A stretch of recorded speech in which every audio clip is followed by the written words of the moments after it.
जय हिंद, नमस्कार। स्वागत है आपका मेरे चैनल पर। आज मैं आपको टेंस बताने वाला हूं। मैंने पिछले वीडियो में आपको बता दिया था कि टेंस किसे कहते हैं, टेंस के कितने पार्ट होते हैं, टेंस कितने प्रकार के होते हैं। और आपने सीखा था कि टेंस 3 प्रकार के होते हैं, present tense, past tense and future tense. और मैंने ये भी बताया था कि प्रत्येक टेंस के 4 भाग होते हैं। प्रेजेंट टेंस के 4 भाग: number 1 present indefinite tense, number 2 present continuous tense, number 3 present perfect tense और number 4 present perfect continuous tense. इसी तरह से पास्ट टेंस के और फ्यूचर टेंस के भी 4 भाग होते हैं, जिसमें मैंने आपको बता दिया था कि प्रेजेंट इंडेफिनिट टेंस कैसे बनाया जाता है और आपने बहुत अच्छे तरीके से सीखा था। आज मैं प्रेजेंट टेंस का दूसरा स्टेप प्रेजेंट कंटीन्यूअस टेंस बताने वाला हूं। आपके सामने मैंने लिख रखा है कि प्रेजेंट टेंस, जिसको हिंदी में कहते हैं वर्तमान काल, और प्रेजेंट टेंस के दूसरे स्टेप का नाम है प्रेजेंट कंटीन्यूअस टेंस, यानी लगातार वर्तमान काल। यानी इसके अंतर्गत हम ऐसे वाक्यों का ट्रांसलेशन बनाना सीखेंगे जिन वाक्यों से ये पता चलेगा कि वर्तमान समय में कोई काम लगातार जारी है, लगातार हो रहा है, काम अभी समाप्त नहीं हुआ है। ऐसे वाक्यों को यहाँ हम सीखने वाले हैं। ऐसे वाक्यों की पहचान होती है, मैंने लिख दिया है कि इन वाक्यों के अंत में रहा है, रही है, रहा हूँ, रहे हैं आदि शब्द आते हैं।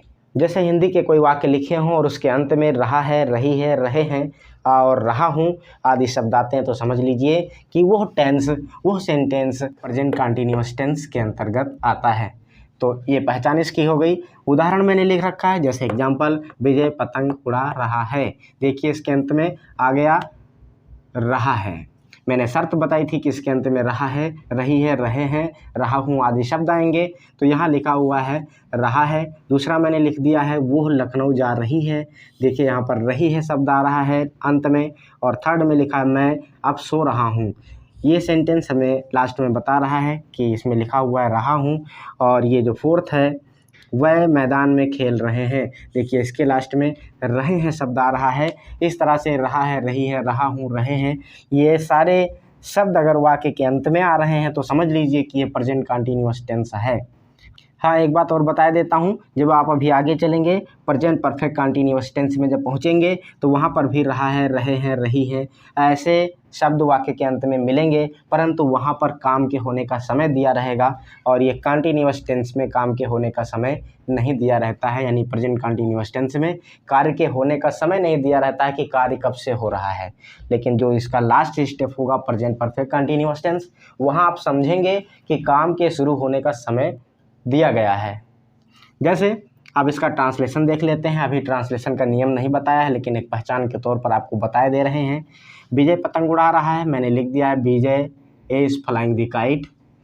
वह लखनऊ जा रही है, सी इज गोइंग टू लखनऊ। देखिए अगर पुल्लिंग होता है तो उसके लिए ही लिखते हैं, अगर स्त्रीलिंग है तो उसके लिए लिखते हैं सी। तो सी इज गोइंग टू लखनऊ, ये सेंटेंस का ट्रांसलेशन हो गया। मैं अब सो रहा हूँ, इसका ट्रांसलेशन आप करेंगे आई एम स्लीपिंग नाउ। चौथा है वह मैदान में खेल रहे हैं, they are playing in the field. इस तरह से इन हिंदी वाक्यों का ये अंग्रेजी में ट्रांसलेशन होता है। यहाँ पर मैंने लिख रखा है कि किस सब्जेक्ट के साथ में कौन सी हेल्पिंग वर्ब आने वाली है। देखिए आई के साथ में हमेशा एम लगता है, बी, यू, दे, दिस, दोस और प्लूरल इन सब के साथ में लगता है आर। और यदि ये सब्जेक्ट आए, बी आए, यू आए, दे आए, दीज आए, दोज आए, प्लूरल आए, तो इन सब के साथ में लगाते हैं आर। और आर की हिंदी होती है हो या है। उसके बाद में अगर सब्जेक्ट ही है, सी है, इट है, कोई नेम है, कोई सिंगुलर सब्जेक्ट है, इसके साथ में लगाते हैं इज। इसलिए अब कंफ्यूज होने की ज़रूरत नहीं है कि किस सब्जेक्ट के साथ में कौन सी लिंकिंग वर्ब आने वाली है, क्योंकि मैंने साफ साफ यहाँ पर लिख दिया है। आप इसे नोट बना लीजिए, बहुत सरल तरीके से आप समझ जाएंगे कि किस सब्जेक्ट के साथ में हम कौन सी लिंकिंग वर्ब लगाने वाले हैं। तो ये मैंने आपको पहचान बता दिया। अब जो ये प्रेजेंट कंटीन्यूअस टेंस है, इसमें 4 प्रकार के सेंटेंस आएंगे। 4 प्रकार के सेंटेंस आएंगे। यहाँ पर आपको मिलने वाला है affirmative sentence, negative sentence, interrogative sentence, intro negative sentence या इंट्रोगेटिव नेगेटिव सेंटेंस यहाँ आपको मिलने वाला है। सबका बारी बारी से हम ट्रांसलेशन सीखेंगे। जैसे मैं अगर लिख दूं कि अफर्मेटिव सेंटेंस, जिसको हम कहते हैं स्वीकारात्मक वाक्य,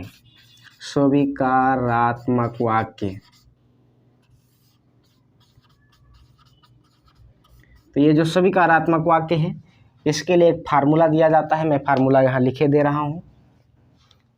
ये फार्मूला मैं यहाँ लिखे दे रहा हूँ, जैसे लिखा हो। अफर्मेटिव सेंटेंस के लिए ये फार्मूला लगता है। सबसे पहले आप लिखेंगे सब्जेक्ट, सब्जेक्ट की इंग्लिश लिखेंगे, फिर कर्ता के अनुसार सब्जेक्ट के अनुसार इज, एम, आर का प्रयोग करेंगे, फिर लिखेंगे वर्ब और वर्ब की फर्स्ट फॉर्म में लगाएंगे ING और इसके बाद लिख देंगे तुरंत ऑब्जेक्ट और ये आपका फार्मूला हो जाता है। ये फार्मूला हो जाता है। यहाँ मैंने इज, एम, आर बताया है, इधर मैंने बता दिया है कि किसके साथ इज, एम, आर लगता है। कि ये फार्मूला हो गया। अब मैं इसका एग्जांपल आपको बता दे रहा हूँ। जैसे मैं यही सेंटेंस बता दे रहा हूँ, लिखा है विजय पतंग उड़ा रहा है, तो हम लिख देंगे विजय की इंग्लिश पहले लिखेंगे, विजय की इंग्लिश विजय। विजय के साथ में देखिए विजय क्या है, कोई नाम है, नाम के साथ क्या लगता है, इज लगता है, तो यहाँ तुरंत लगा देंगे इज। तो विजय इज, अब देखिए इज, एम, आर में से मैंने इज लगा दिया। अब वर्ब यहाँ क्या है, उड़ाना। क्या उड़ाना, पतंग उड़ाना, तो उड़ाना वर्ब है तो इसलिए लिखेंगे फ्लाई। और मैंने कहा यहाँ पर कि वर्ब की फर्स्ट फॉर्म में ING लगाएंगे, तो फ्लाई यहाँ फर्स्ट फॉर्म है, यहाँ पर तुरंत जोड़ देंगे ING। अब है ऑब्जेक्ट, क्या उड़ा रहा है, उड़ाने का काम किसके साथ कर रहा है, पतंग के साथ, तो लिख देंगे दी काइट। इस तरह से इसका ट्रांसलेशन हो गया विजय इज फ्लाइंग दी काइट। तो ये सेंटेंस आपका जो है अफर्मेटिव सेंटेंस है। ऐसे ही मैंने यहाँ जो भी सेंटेंस लिख रखा है ये सारे सेंटेंस अफर्मेटिव सेंटेंस है। अफर्मेटिव सेंटेंस के तुरंत बाद में आता है नेगेटिव सेंटेंस। आइए हम देख लेते हैं नेगेटिव सेंटेंस क्या है। नेगेटिव सेंटेंस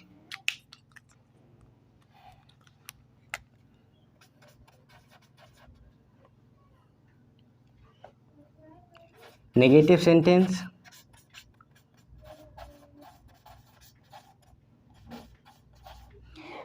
सेंटेंस को हम हिंदी में कहते हैं नकारात्मक वाक्य, यानी ऐसे वाक्य जिनके द्वारा काम के ना होने का बोध होता है उन्हें नेगेटिव सेंटेंस कहते हैं। नकारात्मक वाक्य हिंदी में भी लिख लेते हैं, नकारात्मक वाक्य। ये नकारात्मक वाक्य हो गए। यहाँ मैंने अभी बताया था आपको अफर्मेटिव सेंटेंस और यहाँ मैंने आपको बता दिया है नेगेटिव सेंटेंस। ये अफर्मेटिव है, अलग अलग इसकी पहचान कर लो नहीं तो भूल जाओगे। और ये है नेगेटिव सेंटेंस। मैंने कहा है कि नेगेटिव सेंटेंस में काम के ना होने का बोध होता है, तो सेंटेंस अभी बाद में देखेंगे। उससे पहले ये देख लेते हैं कि उसके लिए जो फार्मूला लगेगा वो क्या होगा। मैं यहाँ लिखे देता हूँ formula number 2।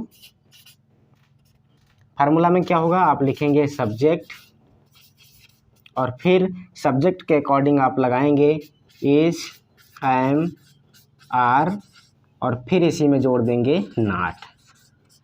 Is, M, are में से कुछ एक सेलेक्ट करेंगे, इसके बाद उसके साथ लगाएंगे नॉट, प्लस यहाँ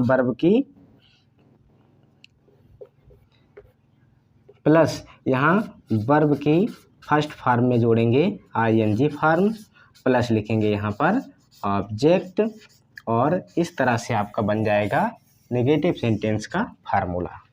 ये नेगेटिव सेंटेंस का फार्मूला है। देखिए ये फार्मूला आप लोग उतारते चलिए और मैं एक एग्जांपल भी आपके सामने लिखे दे रहा हूँ सीधा सीधा। जैसे यहीं पर एग्जांपल देख लेता हूँ, एग्जांपल इसका देख लेते हैं।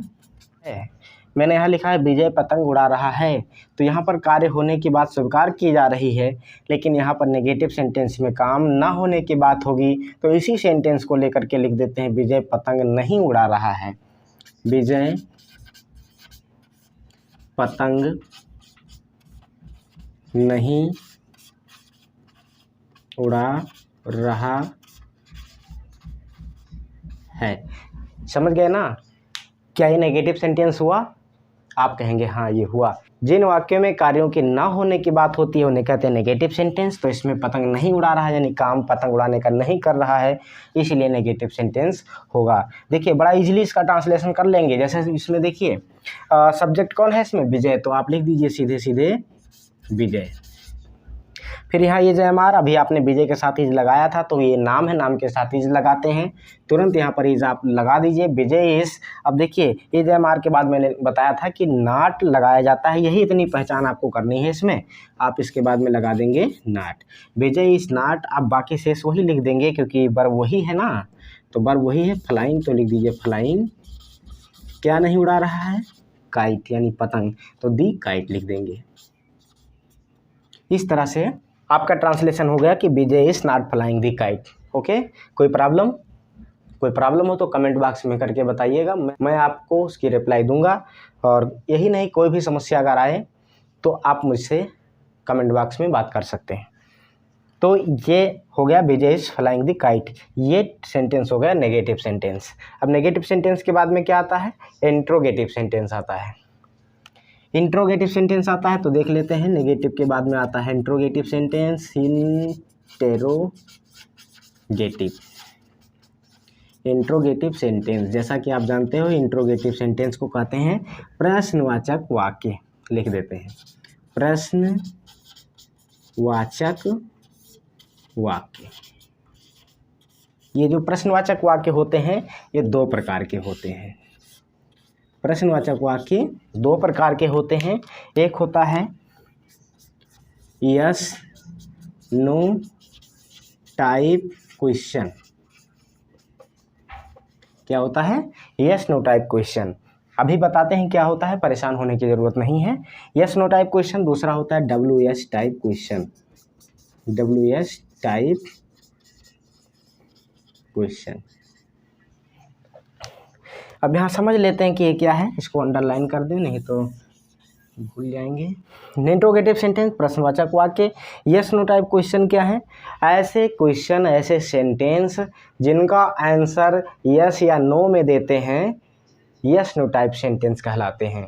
यानी यदि कोई आपसे प्रश्न पूछ रहा है, उस प्रश्न का उत्तर यदि आप हाँ या नहीं में दे रहे हैं, तो वो प्रश्न वाला सेंटेंस या वह सेंटेंस आपका यस नो टाइप सेंटेंस होगा। हिंदी के वाक्यों में इनकी पहचान होती है, क्या शब्द बाहर लिखा रहता है, क्या शब्द सबसे पहले लिखा रहता है और उसके बाद में। और जो WS टाइप सेंटेंस है या क्वेश्चन है, यह सेंटेंस हमें क्या बताता है? इस सेंटेंस का, इस क्वेश्चन का आंसर देने के लिए हमें पूरा सेंटेंस बोलना पड़ता है। यस नो टाइप से ये अलग है, इसका उत्तर यस नो करके नहीं दिया जा सकता है। जैसे यदि हम आपसे कहें व्हाट इज़ योर नेम, आपका क्या नाम है, तो आप यस नो में इसका आंसर थोड़ी देंगे, आप बताएंगे माय नेम इज़ फला, माय नेम इज़ फला। तो आप उसमें आप XYZ जो भी आपका नाम होगा आप बताएंगे कि मेरा नाम फला है।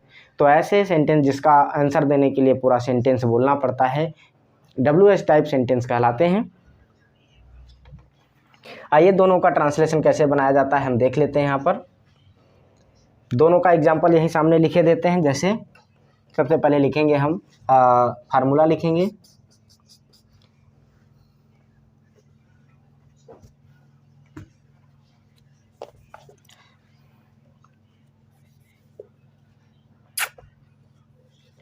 देखिए सबसे पहले फार्मूला हम लिखते हैं यस नो टाइप क्वेश्चन का।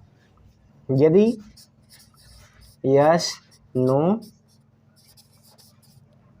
टाइप क्वेश्चन है तो इसके लिए जो फार्मूला लगेगा वो फार्मूला लगेगा क्या?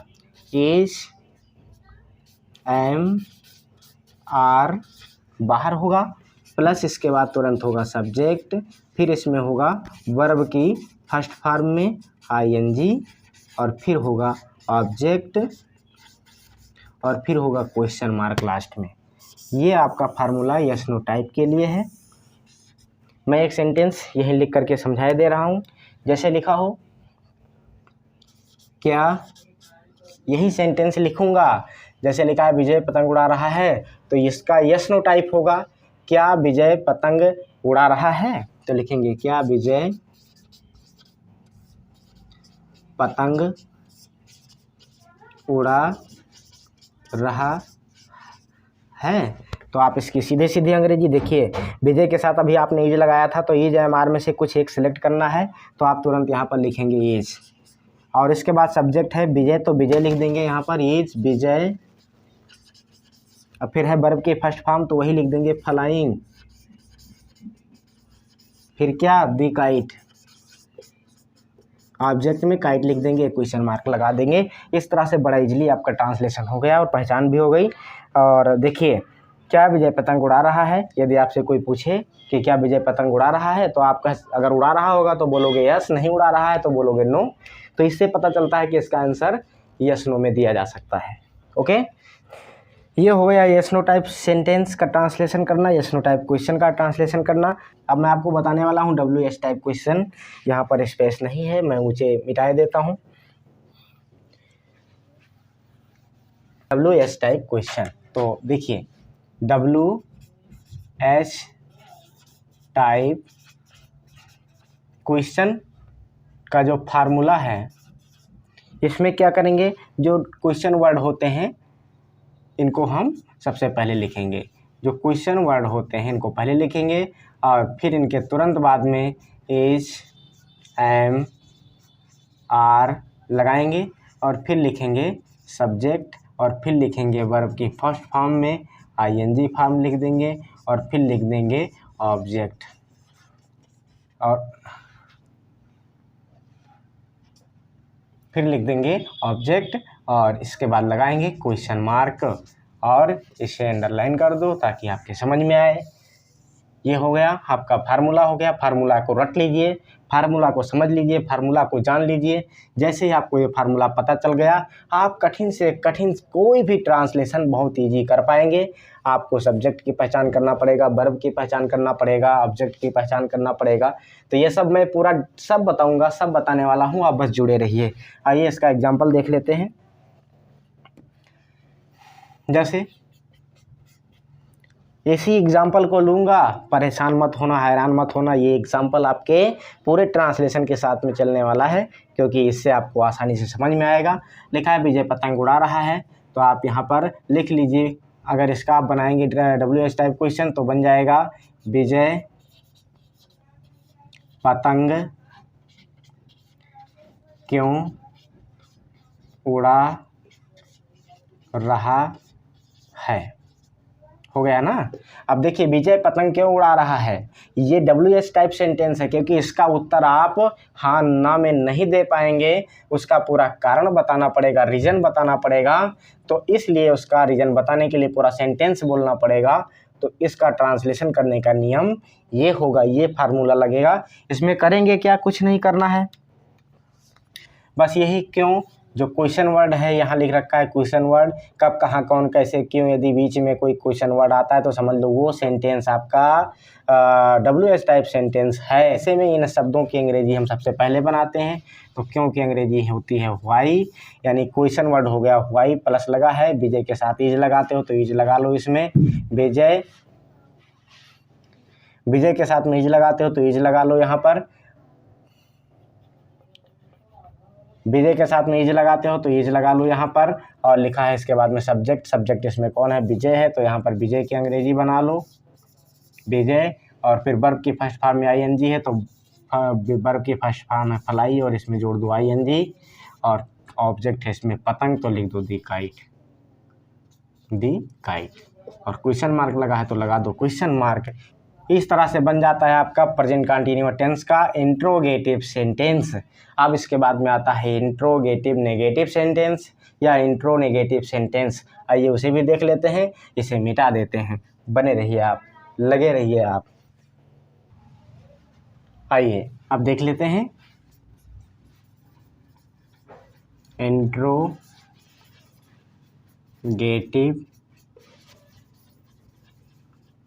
Negative sentence. इन्हें हम कहते हैं प्रश्नवाचक नकारात्मक वाक्य।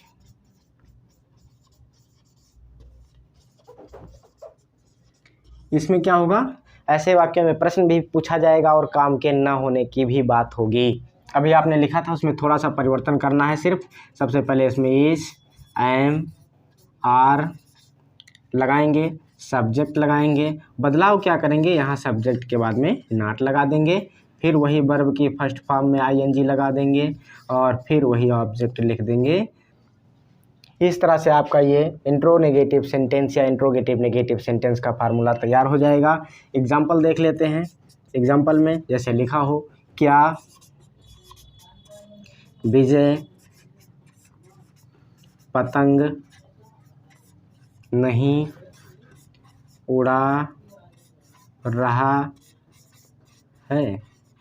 मैं बार बार पतंग उड़ाने की बात कर रहा हूँ, आप कुछ भी लिख सकते हैं, आप ऐसा कोई भी सेंटेंस लिख सकते हैं जिसमें रहा रही रहे आ जाए, तो टेंशन मत लेना कि ये बार बार पतंग क्यों लिख रहे हैं, बार बार विजय क्यों लिख रहे हैं। ये सिर्फ मैंने एक एग्जांपल लिया है ताकि कंफ्यूजन ना हो। अब इसमें क्या है, इज एम आर में से आप क्या लगा देंगे, इज लगा देंगे, और इज के बाद में सब्जेक्ट आता है, सब्जेक्ट है विजय, तो यहाँ विजय लिख देंगे, विजय लिख देंगे, और विजय के बाद में लगा देंगे नॉट और लिख देंगे वर्ब की फर्स्ट फॉर्म फ्लाई होती है, और फ्लाई में आईएनजी जोड़ देंगे, फ्लाइंग, और लिख देंगे दी काइट, क्वेश्चन मार्क लगा देंगे। तो इस तरह से आपका ये सेंटेंस बन गया, इसका ट्रांसलेशन हो गया। बहुत इजी है, आप थोड़ा सा समझ लीजिए, इसकी बारीकी समझ लीजिए, अपने दिमाग में बैठा लीजिए, ये आपको समझ में आएगा। एक बार एक सेंटेंस की, एक टेंस की पहचान आपको आ गई, आपको सारे टेंस और सेंटेंस आसान हो जाएंगे, क्योंकि रूल प्रक्रिया सब वही होती है, थोड़ा सा शब्दों का हेर फेर होता है बस। दूसरा हम देख लेते हैं, जो आएगा WH टाइप क्वेश्चन। जो आएगा WH टाइप क्वेश्चन में क्या होगा, वही इज एम आर जो अभी यहाँ देखिए, उसके पहले क्वेश्चन वर्ड आ जाएगा। जैसे हम लिख देंगे यहाँ पर क्वेश्चन वर्ड पहले आएगा, फिर आएगा इज, एम और आर आएगा, फिर आएगा आपका वही सब्जेक्ट, और फिर आएगा वर्ब की फर्स्ट फॉर्म में वही आईएनजी फॉर्म, और फिर आएगा आपका ऑब्जेक्ट, ऑब्जेक्ट के बाद में फिर आएगा क्वेश्चन मार्क, और बन जाएगा आपका ये फार्मूला। नोट करते रहिए इस फार्मूले को, मज़ा आएगा, समझने में आसानी हो जाएगी। और लिख लेते हैं इसका एक एग्जाम्पल, जैसे लिखा हुआ है यही एग्जाम्पल लिखा है, विजय पतंग, क्या विजय लिखा है, क्या विजय पतंग उड़ा, लिखा है क्या विजय पतंग नहीं उड़ा रहा है। WH टाइप क्वेश्चन जब इसे बनाएंगे तो ये हो जाएगा विजय पतंग क्यों नहीं उड़ा रहा है, तो लिख दो विजय पतंग क्यों नहीं उड़ा रहा है, उड़ा रहा है, क्वेश्चन मार्क, सीधा सीधा क्यों की अंग्रेजी हम पहले लिखेंगे, तो लिखेंगे वाई। ऐसे ही कोई भी क्वेश्चन वर्ड आ सकता है, कोई क्यों ही नहीं आएगा, कोई भी आ सकता है, सेंटेंस के ऊपर डिपेंड करता है कि कौन सा क्वेश्चन वर्ड आया है। हाँ, ये क्वेश्चन वर्ड हिंदी वाक्यों के बीच में होंगे, तो समझ लेना कि ये WH टाइप क्वेश्चन है। विजय पतंग क्यों नहीं उड़ा रहा है, तो सबसे पहले लिख दिया हमने इसकी अंग्रेजी वाई, और हम लिखे हैं इसके बाद इज एम आर में से कुछ लगाना पड़ता है, तो आप यहाँ नाम है तो नाम के साथ लगाएंगे इस, और फिर इसके बगल में लिख देंगे विजय, वाई इज विजय, फिर लिख देंगे नॉट, फिर लिख देंगे flying the kite, question mark लगाएंगे। तो इस तरह से आज आपका प्रेजेंट टेंस का दूसरा स्टेप, प्रेजेंट कंटिन्यूअस टेंस, और उसके 4 प्रकार के सेंटेंस, 4 प्रकार के सेंटेंसेस, और उनको बनाने का जो रूल है, जो फार्मूला है, वो मैंने लिख दिया है। इसको नोट कर लीजिए, रट लीजिए। अगर आपको समझ में नहीं आया है तो आप इसको बैक करके इसकी स्क्रीनशॉट ले लीजिए और नोट बनाते चलिए, नोट बना लीजिए और आसानी से समझिए, रटिए, ट्रांसलेशन बनाइए, एक्सरसाइज करिए, लगातार जुड़े रहिए। और हम आशा करते हैं कि आपको जल्दी से जल्दी बेहतरीन तरीके से इंग्लिश बनाना, इंग्लिश का ट्रांसलेशन करना और इंग्लिश को बोलना आ जाएगा। और जुड़े रहिए हमारे साथ में, हम मिलेंगे फिर आपको अगले वीडियो में। तब तक के लिए जय हिंद।